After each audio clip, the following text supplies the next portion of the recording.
তো গাইস, আজকে আমাদের বাড়িতে সয়াবিন রান্না হচ্ছে। দেখুন, সয়াবিনটা ভিজিয়ে রাখা আছে গরম জলে, আলু কেটে রাখা আছে, আর এখানে কড়াতে পেঁয়াজ ভাজা হচ্ছে। পেঁয়াজটাকে ভালো করে ভেজে নেব। ভালো করে ভেজে নিয়ে সবসময় এরকম করে চটকে ভালো করে ধুয়ে নেবেন, যাতে এই সাদা ফেনাটা বেরিয়ে গেলে জিনিসটা টেস্ট লাগে খেতে। আমি এটা ভালো করে ধুয়ে নিচ্ছি, ভালো করে সয়াবিনটাকে ধুয়ে নিচ্ছি। গরম জল দিয়ে রেখে তারপরে এটা ভালো করে মিশিয়ে নিতে হবে। মিশিয়ে নেওয়ার পর ভালো করে মিশিয়ে নেওয়া হলো। তারপর এটাকে এই জলটাকে ভালো করে ঝরিয়ে নিতে হবে।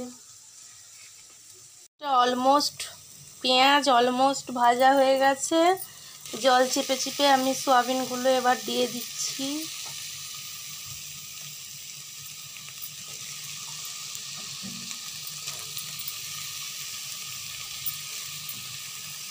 এবার সয়াবিনগুলোকে ভালো করে পেঁয়াজের সঙ্গে হালকা হালকা ভেজে নিতে হবে,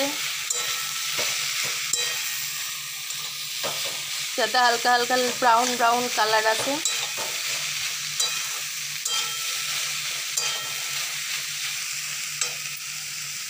হওয়ার পর টমেটো আদা রসুন পেস্টটা দিয়ে দিলাম।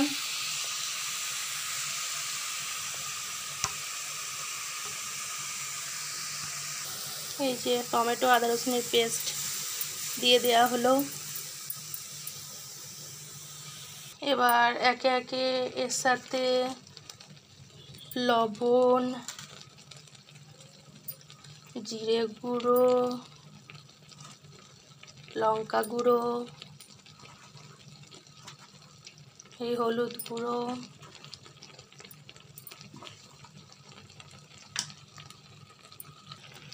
দিয়ে ভালো করে এইভাবে নেড়ে চিকেন কষার মতো কষিয়ে নিতে হবে। দিয়ে হালকা হালকা কষা হয়ে গেলে এর সাথে আলু দিয়ে জল দিয়ে প্রেসারে ভরে দিতে হবে। এই সয়াবিনগুলোকে এখানটা কষা কষা হয়ে এসেছে, এটাকে প্রেসারের মধ্যে সয়াবিনগুলোকে দিয়ে দিলাম। এবার আলুগুলোকেও দিয়ে দেব।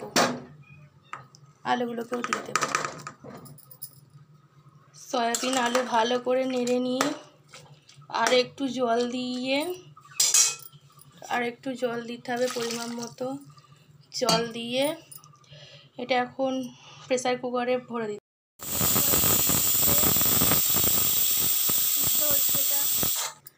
কড়াতে তেল গরম করতে দিয়েছি ফোড়ন দেওয়ার জন্য। আর এদিকে দেখুন, আমার সয়াবিন আলু সিদ্ধ হয়ে গেছে, খুব সুন্দর সিদ্ধ হয়েছে। তেলটা গরম হলেই ফোড়নের জন্য রেডি আছে তেজপাতা আর 5 ফোড়ন হয়ে গেছে। তেল গরম হয়ে গেছে, 5 ফোড়ন আর তেজপাতা দিলাম। ফোড়ন হয়ে গেছে, এবার এটা তরকারিটা দিয়ে দেবো কড়াতে।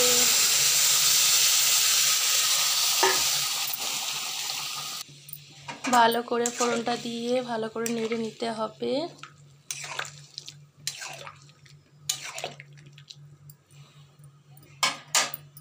সয়াবিনটা ফুটে গেছে, সয়াবিনটা ভালো মতো ফুটছে। আমি টেস্ট করে ঝাল নুনটা দেখেও নিয়েছি, এটা ঠিক আছে নাকি। এবার এটাকে নামিয়ে দেব। ফাইনালি আমার সয়াবিনের তরকারি রেডি। কেমন হয়েছে বন্ধুরা অবশ্যই জানাবেন, এবং আমার এই চ্যানেলটিকে সাবস্ক্রাইব করে পাশে থাকবেন। ধন্যবাদ এতক্ষণ আমার ভিডিওটা দেখার জন্য।